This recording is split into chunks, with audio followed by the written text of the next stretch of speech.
नशा, मांसाहार, जातिभेद, छुआछूत, सांप्रदायिकता व भय, भूख, भ्रष्टाचार मुक्त चरित्रवान चेतनावान समृद्धशाली राष्ट्र के नवनिर्माण रूपी लक्ष्य को लेकर भारतीय शक्ति चेतना पार्टी के संस्थापक संचालक धर्म सम्मान युक्त चेतना पुरुष परमहंस योगी श्री शक्तिपुत्र जी महाराज के दिशा निर्देशन में भारतीय शक्ति चेतना पार्टी की राष्ट्रीय अध्यक्ष शक्ति स्वरूपा बहन संध्या शुक्ला जी द्वारा मध्य प्रदेश में होने वाली आगामी विधानसभा चुनाव 2023 हेतु 200 विधानसभा क्षेत्रों में उम्मीदवारों को खड़ा करने का निर्णय लिया गया है, जिसके अंतर्गत आज दिनांक 5/1/2023 को प्रथम चरण की लिस्ट जारी की गई है, जिसमें भारतीय शक्ति चेतना पार्टी जिला जबलपुर से 3 विधानसभा क्षेत्रों के प्रत्याशियों की घोषणा की गई है, जिसमें विधानसभा क्षेत्र क्रमांक 101 पनागर से श्री महेंद्र यादव जी, विधानसभा क्षेत्र क्रमांक 98 उत्तर से श्रीमती रश्मि राय जी और विधानसभा क्षेत्र क्रमांक 96 बरगी से श्रीमती अनीता पटेल जी का नाम घोषित किया गया है। भारतीय शक्ति चेतना पार्टी जिला जबलपुर के समस्त कार्यकर्ताओं और पदाधिकारी की ओर से घोषित सभी पदाधिकारियों को शुभकामनाएं व बधाई दी गई हैं।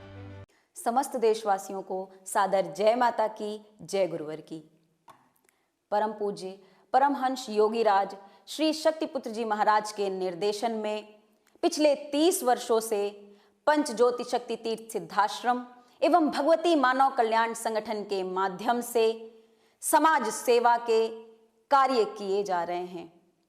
मानव के अंदर मानवीय मूल्यों की स्थापना की जा रही है। धर्म योद्धा तैयार किए गए, मानवों के अंदर से उनकी बुराइयों को दूर करके उनके अंदर समाज के प्रति अपने कर्तव्य की भावनाओं को जगाते हुए भगवती मानव कल्याण संगठन ने अनीति, अन्याय, अधर्म के विरोध में समय समय पर अपनी आवाज उठाई। नशा मुक्ति के लिए भगवती मानव कल्याण संगठन के कार्यकर्ताओं ने जो कार्य किए हैं वह आज तक इस धरा पर किसी अन्य संगठन के कार्यकर्ताओं द्वारा नहीं किया गया। समाज सेवा के लिए नित्य प्रतिदिन सभी कार्यकर्ता तैयार रहते हैं। उन्होंने अपना पूरा जीवन धर्म की रक्षा, मानवता की सेवा और राष्ट्र की रक्षा के लिए समर्पित किया है।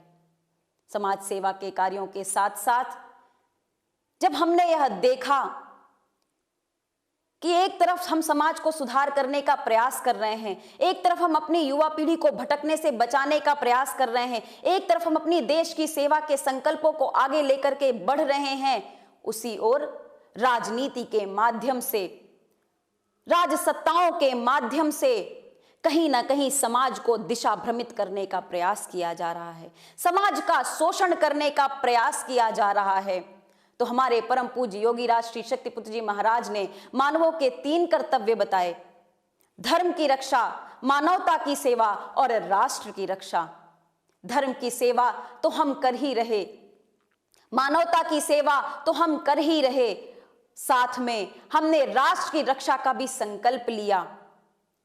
और फिर जब धर्म योद्धा तैयार हो गए, जब सशक्त कार्यकर्ता तैयार हो गए जिन्होंने अपने पूरे जीवन को समाज कल्याण के लिए समर्पित किया, तब वर्ष 2013 में परम पूज्य योगी राज श्री शक्तिपुत्र जी महाराज के आशीर्वाद से एक संकल्प के साथ, एक राजनीतिक उद्देश्य के साथ, राजनीति में स्वच्छता लाने के उद्देश्य के साथ भारतीय शक्ति चेतना पार्टी का गठन किया गया। भारतीय शक्ति चेतना पार्टी जगह जगह पर समाज के लोगों के, गरीबों की आवाज बनकर के आज इतने वर्षों में उभर करके आगे आई है। भारतीय शक्ति चेतना पार्टी में लाखों ऐसे स्वयंसेवी कार्यकर्ता हैं जो समाज के साथ जुड़ करके, समाज की आवाज बन करके, जो आज राजनीति में भ्रष्टाचार फैल चुका है, चारों ओर भय, भूख, भ्रष्टाचार, अपराध बढ़ चुका है, इसके विरोध में अपनी आवाज उठाती रही है। भारतीय शक्ति चेतना पार्टी को समाज का बहुत ही अच्छा सहयोग प्राप्त हुआ है।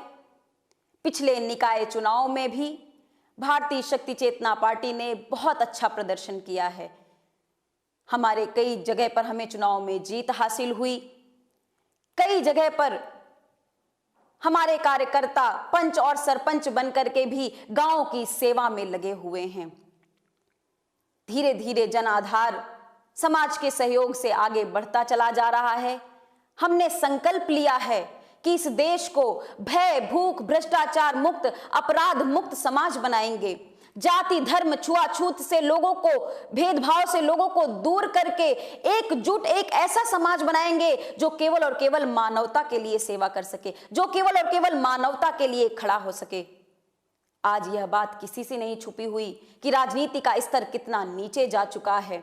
आज सत्ता की एक ऐसी होड़ लगी हुई है, एक कुर्सी पर बैठने की ऐसी होड़ लगी हुई है कि एक दूसरे पर बयानबाजी करने से, एक दूसरे पर छीटाकसी करने से उनको फुर्सत नहीं है। उन्हें समाज का दुख दर्द नहीं दिखाई देता, उन्हें गरीबों की आवाज नहीं सुनाई देती, उन्हें महिलाओं की चीखें नहीं सुनाई देती, उन्हें फांसी के फंदे पर झूलते हुए किसान नहीं दिखाई देते, उन्हें बेरोजगार घूमते हुए हमारे युवा नहीं दिखाई देते जो हाथों में डिग्री लेकर के दर दर भटकते हैं कि वो रोजगार प्राप्त कर सकें। आज किसी भी क्षेत्र में उठा करके देख लिया जाए, चारों ओर एक अलग ही माहौल बन चुका है। नफरत का, एक दूसरे के प्रति जहर उगलने का, सांप्रदायिकता फैलाने का, जातिवाद पे लोगों को बांट करके वोट हासिल करने का। आजादी के इतने वर्षों बाद भी आज गांव के अस्पतालों की स्थिति देखिए, सरकारी स्कूलों की स्थिति देखिए। यह किसी से छुपा हुआ नहीं है। इलाज के लिए लोग परेशान हैं, शिक्षा के लिए लोग परेशान हैं, स्वास्थ्य के लिए लोग परेशान हैं। हर व्यक्ति केवल और केवल परेशान ही है। ऐसे में भारतीय शक्ति चेतना पार्टी का संकल्प है कि हम इस देश को आगे लेकर के जाएंगे, हम इस देश को पुनः विश्व गुरु बनाने का प्रयास करेंगे। एक साथ सभी जाति धर्म संप्रदाय के लोगों को लेकर के समाज में परिवर्तन डालने का प्रयास करेंगे। हम आह्वान करते हैं सभी युवाओं का, सभी देशभक्तों का कि आज देशभक्तों को एकजुट होकर के आगे बढ़ने की आवश्यकता है। समाज को तोड़ने वाले तो बहुत आए, समाज को तोड़ने वाले आज भी प्रयास कर रहे हैं, मगर बिरले होते हैं वो लोग जो देश की सेवा के लिए आगे बढ़ते हैं। बिरले होते हैं वो लोग जो देश के लिए अपना सर्वस्व समर्पित करने का भाव अपने हृदय में रखते हैं। तो मैं ऐसे देशभक्तों का भी आह्वान करती हूं कि आए और भारतीय शक्ति चेतना पार्टी के साथ मिलकर के एक स्वच्छ राजनीति की ओर आगे बढ़ें।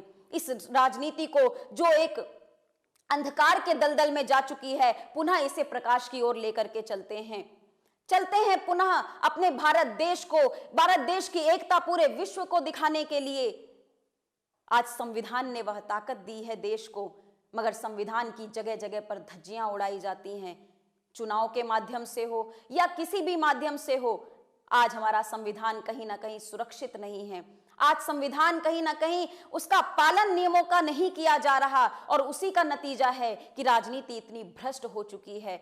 आज हमारे राजनेता धर्म से विहीन हो चुके हैं, आज राजनीति धर्म से विहीन हो चुकी है। इसी का नतीजा है कि आज राजनीति इतनी भ्रष्ट हो चुकी है। जब अपराधी राजनेता बन करके जाएंगे, जब भ्रष्टाचारी राजनेता बन करके जाएंगे, जब अनीति अन्याय अधर्म करने वाले राजनेता बन करके जाएंगे, जब नशा करने वाले राजनेता बन करके जाएंगे, तो कैसे समाज का सुधार करेंगे? कभी नहीं करेंगे। वो केवल और केवल समाज का शोषण करेंगे। ऐसे में हमारा संकल्प है, हम आगे बढ़ेंगे नशा मुक्त, मांसाहार मुक्त, चरित्रवान, चेतनावान, धर्मवान, कर्मवान साधकों के साथ आगे बढ़ेंगे। ऐसे लोगों को राजनीति में लेकर के आएंगे जो ईमानदारी के साथ वास्तव में जनता से जुड़कर जनता के साथ कार्य कर सके। और यही कार्य, यही उद्देश्य लेकर के हम आज भी कार्य कर रहे हैं। आगामी विधानसभा चुनाव मध्य प्रदेश और छत्तीसगढ़ में जो होने हैं, उसके लिए भी भारतीय शक्ति चेतना पार्टी ने अपनी कमर कस ली है। पूरी तैयारी के साथ इस बार फिर हम विधानसभा चुनाव में उतरेंगे, अपने प्रत्याशियों के साथ, मजबूत प्रत्याशियों के साथ, निडर प्रत्याशियों के साथ, नशा मुक्त, मांसाहार मुक्त, चरित्रवान, चेतनावान साधकों के साथ एक बार पुनः ऐसे प्रत्याशियों के साथ हम विधानसभा चुनाव में उतरेंगे। और हमें पूरा विश्वास है कि समाज का जिस हिसाब से प्रेम, जिस प्रकार समर्थन हम आप सभी को प्राप्त हो रहा है, हमारी जीत भी सुनिश्चित है। बस हमें अपने कर्म पर यूं ही आगे बढ़ते चले जाना है। सोशल मीडिया के माध्यम से आगामी चुनाव के लिए प्रत्याशियों की लिस्ट फाइनल की गई है, वह भी आपको कुछ समय में प्रदान की जाएगी। जो भी हमारे प्रत्याशी हैं, मैं उनसे भी कहना चाहूंगी कि आज से आपके नाम की घोषणा की जाती है। आज से आप संवैधानिक रूप से, वैसे तो आप समाज सेवा का कार्य कर ही रहे हैं, आपने अपना पूरा जीवन ही समाज कल्याण के लिए समर्पित किया है, मगर आज से हम अपनी तैयारी करना शुरू कर दें। आज से हम लोगों के बीच, जनता के बीच में जाकर के उनकी आवाज बने, उनकी आवाज को सरकारों तक पहुंचाने का प्रयास करें और उनके साथ खड़े रहें, दृढ़ता के साथ अपनी तैयारी करें। हमारे जो भारतीय शक्ति चेतना पार्टी के जो भी जितने भी कार्यकर्ता हैं, सब एक साथ मिल करके क्षेत्र में उतरें, क्षेत्र में जाएं, उनको उनके अधिकारों के बारे में बताएं कि बार बार पैसे और कंबल लेकर के, शराब लेकर के अपने वोट को ना बेचे। एक बार ईमानदार लोगों के साथ आगे आकर के देखें। शोषण करने वालों को तो इतने सालों से हमने मौके दिए, उन्होंने तो वही कार्य किया, उसी ढर्रे पर चलते आए, ढीले ढीले जो जो कार्य जरूरी होते गए, थोड़े बहुत कार्य किए, समय पर चुनाव के समय आकर के घोषणाएं कर दी और चुनाव के बाद पुनः उसी भोग विलास में अपने लिप्त हो गए। ऐसे में हमें और आपको आगे निकल करके आना है। हम सभी को समाज की आवाज बननी है। बहुत अच्छा शानदार समर्थन लोगों का हम आप सभी को क्षेत्र में प्राप्त हो रहा है। उन्हीं लोगों की आवाजों को लेकर के हमें आगे यूं ही बढ़ते जाना है। परम पूज्य गुरुदेव जी का आशीर्वाद हमारे साथ है। पूरी ताकत के साथ, पूरे जोश और होश के साथ अपनी नशा मुक्ति की आवाज को बुलंद करते हुए, अपराध मुक्त भारत की आवाज को बुलंद करते हुए, महिलाओं की सुरक्षा के लिए आवाज उठाना है, बेरोजगारी के लिए आवाज उठाना है, हर एक ऐसे विषय में जहां सुधार की आवश्यकता है, भारतीय शक्ति चेतना पार्टी का संकल्प है कि वह करके रहेगी। ऐसे में आप सभी का भी आह्वान करती हूं, भारतीय शक्ति चेतना पार्टी के साथ जुड़िए। और आज जो भारतीय शक्ति चेतना पार्टी के प्रथम चरण के प्रत्याशियों की घोषणा की जाएगी। आज कुछ प्रत्याशियों के नाम आगामी चुनाव में भारतीय शक्ति चेतना पार्टी छत्तीसगढ़ में और मध्य प्रदेश में अपने सभी सीटों में प्रत्याशी उतारेगी। 90 सीटों में छत्तीसगढ़ में, 200 सीटों में मध्य प्रदेश में अपने प्रत्याशी उतारेगी, जिसकी घोषणा चरण के हिसाब से अगले कुछ चरणों में की जाएगी। प्रथम चरण में आपको प्रत्याशियों की लिस्ट दी जा रही है, उनके साथ मिलकर के कार्य करना है। आगामी सीटों की भी घोषणा जल्द ही की जाएगी। बस हमें अपनी तैयारी के साथ आगे बढ़ते रहना है और आप सभी का जीवन मंगलमय हो। यह नया वर्ष आपके लिए नई चेतना लेकर के आए। आगामी वर्ष हमारा विजय का उद्घोष हो। हम यूं ही सतत आगे बढ़ते जाएं। पूरे भारतवर्ष में सुख शांति समृद्धि आए, यही मां और गुरुवर के चरणों में कामना करते हुए एक बार पुनः समस्त देशवासियों को सादर जय माता की, जय गुरुवर की।